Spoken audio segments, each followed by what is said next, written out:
Okay, here we are going to follow the last part or continue the last part about the sequences and series chapter. It's about the sum in arithmetic sequences or the sum of terms in the geometric sequences. Okay, before I explain what is sum and how I solve sum with examples, I wanted to make short comparison between arithmetic sequences and geometric sequences. Okay, we'll start with the formula. The formula is an equals a1 plus n minus 1 between brackets d. As we know that a1 is the first term of the sequence and the number of the sequence, the number of terms in the sequence, and d the difference between terms. Okay, and here the sum is n over 2 multiplied by a1 plus an, as an the last term of the sequence and a1 the first term in the sequence and n the number of the sequence. Okay, what about the geometric sequences?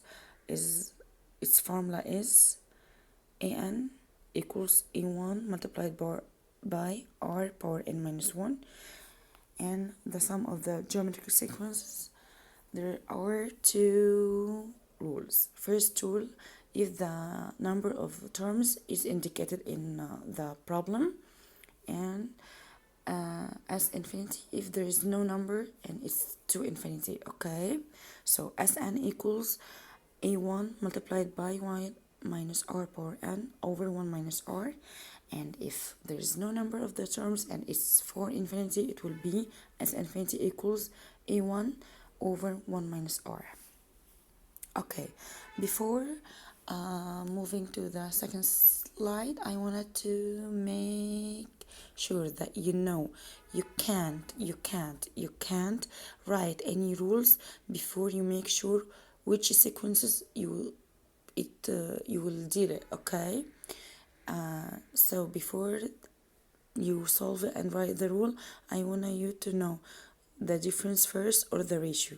The difference means adding or subtracting. The difference means adding or subtracting, so it will be arithmetic, so we will follow the arithmetic rules. And the ratio is multiplying. It will be constant value but multiplying, not adding or subtracting, not adding or subtracting. Okay, so once you found that the ratio is multiplying and it's constant, so you will follow the rules of geometric sequences. Okay, let's go to the second slide. The question here is find the sum of the first 10 terms of the geometric series -3, +6, -12, +24. Okay, I told you before you solve, you must make sure this is arithmetic or geometric, but here it's given here, it's geometric series. Okay, I wanted the number of terms and it's here given, it's 10. I wanna the ratio here, I will make 6 divided by -3 to get the ratio is -2. Or -3 times what give us 6? Yes, -3 times -2, so the ratio will be -2. You got this? Then he wants the sum, so I will write the rule of the sum. As 10 equals, as we said, the number is 10. A1, the starting term in the sequence, yes, equals -3, multiplied by 1 minus r power n is 10 over 1 minus r. So what you will do, just substitute with a1 and r and n,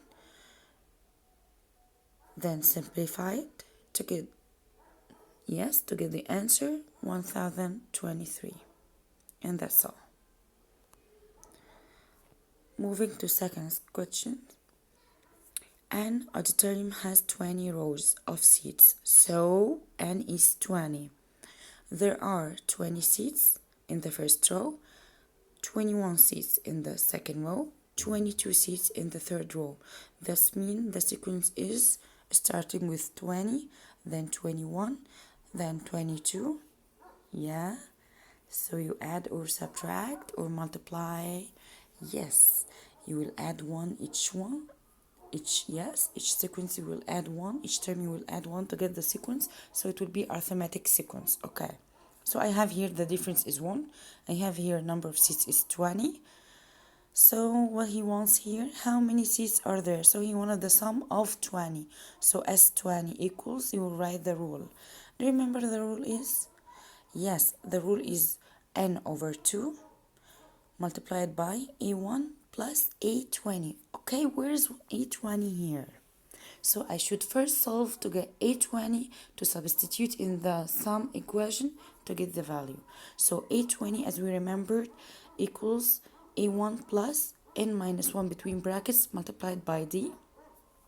You will substitute a1, the starting term in the sequence, yes, 20, n minus 1, so 20 rows minus 1, it will be 19, multiplied by d, the difference between each sequence, each term in the sequence, 19 times 1, so the answer will be 39. So a20 equals 39. Then you will substitute in the rule of s20 equals n over 2, 20 over 2, yes, multiplied by between brackets a1 plus a20, yeah, 20 plus 39. Simplify it to get the answer and it will be 590 seats. Thank you.